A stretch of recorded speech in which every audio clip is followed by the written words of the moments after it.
করে এবং বিয়ের ঠিক 2 দিন পরে সে আমাকে বলে, দিদি আমি ভালো নাই, আমি বিয়েটা করে ভুল করে ফেলছি।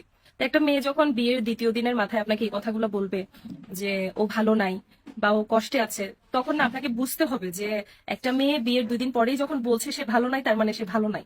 এই বিয়েতে আর তাকে জোরাজুরি করার কিছু নাই। তা আমি বললাম যে তোর কি শরীর খারাপ? বলছে হ্যাঁ আমার শরীর খারাপ। তা আমি বললাম তুই ডাক্তার দেখা। সে ডাক্তার দেখায়, সে 2-3 মাস কন্টিনিউ করে। 2-3 মাস কন্টিনিউ করার পরে সে আমাকে একদিন বলে, দিদি আমি চলে আসবো, আমি আমার বরের সাথে সংসার করব না।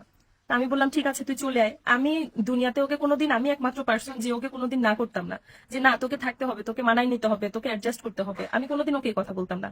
ও জানতো যে ওর কমফোর্ট জোন আমি। তো ওকে আমি বলছি তোর শ্বশুর বাড়ি থাকার প্রয়োজন নাই, তুই চলে আয়।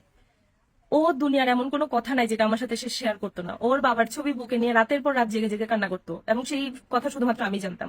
ও শুধুমাত্র বেঁচে ছিল ওর মায়ের জন্য, যে আমি মরে গেলে আমার মাকে কে দেখবে। তো ও ওর বাবা ছাড়া দুনিয়ার কারোর কাছ থেকে আদর পায় নাই। তো আমি যখন শুনলাম যে মেয়েটা বিয়ে পরে ভালো নাই, আমি যখন শুনলাম মেয়েটা ওর শ্বশুর বাড়ি থাকতে চাচ্ছে না, এইখানে আমি, বিশ্বাস করেন আমি ওর এত কাছের, আজকে 2019 থেকে আজকে 6 বছর আমি ওর প্রতিটা খবর জানি, ওর প্রতিটা গোপন খবর আমি জানি। সেইখানে আমি আমি ওকে একটা বারের জন্য প্রশ্ন করি নাই যে তুই কেন চলে আসবি, তোর বরের মধ্যে সমস্যা কি। কারণ আমার কাছে মনে হয়েছে জিনিসটা পার্সোনাল। ওর যদি ওখানে মন না টিকে, জোর করে তো একটা সম্পর্ক কন্টিনিউ করা যায় না। ও চলে আসুক, ও যদি ভালো না লাগে ও চলে আসুক, একটা সুন্দর সমাধান করে সে চলে আসুক। আমি ওকে শুধু বলছি তুই চলে আয়।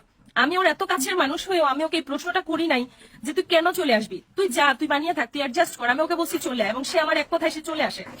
সে তার বাপের বাড়ি চলে আসে, সে তার মতো করে আবার জব কন্টিনিউ করে, সে তার শ্বশুর বাড়িতে জানিয়ে দেয় সে যাবে না। সমস্ত ব্যাপারটার মধ্যে না একটা পার্সোনাল ইস্যুস ছিল, যে